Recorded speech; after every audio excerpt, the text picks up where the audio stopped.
You've seen how to add, subtract, multiply, and divide rational numbers. In this video, we look at the properties of rational numbers and how they affect exponents of numbers and expressions. Let's start with an example.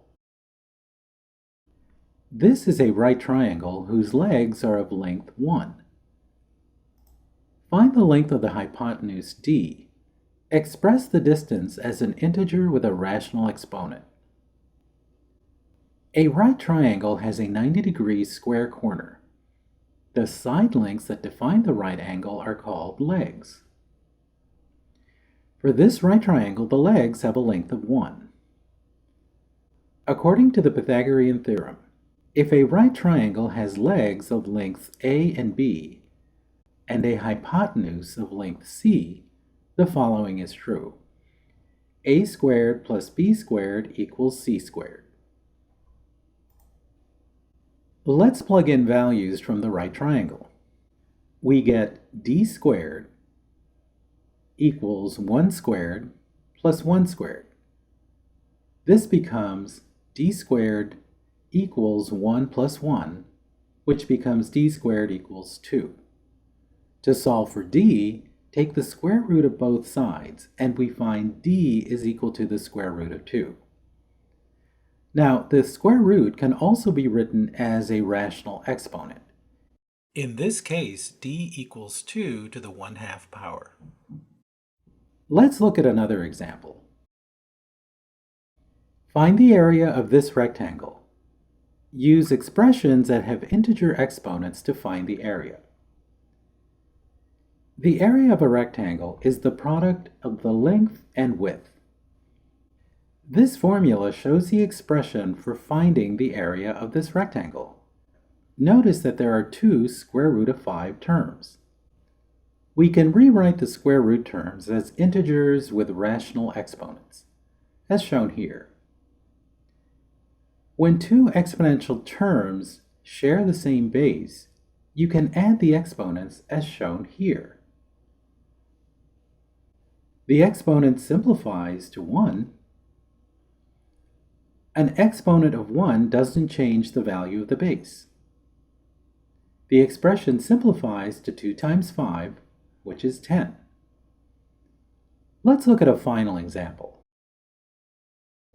Show that this expression is a rational number. Simplify it using integers with rational exponents. First, this expression with square roots in the denominators doesn't look like a rational number.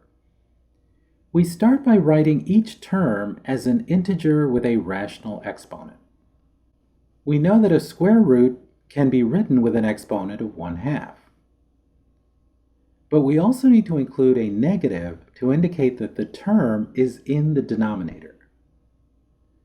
Any negative exponent results in the reciprocal of the base. Here we have the expression written with integers with negative rational exponents. Now what? Each term, 9 and 16, is a perfect square. We rewrite 9 as 3 squared and 16 as 4 squared, as shown here.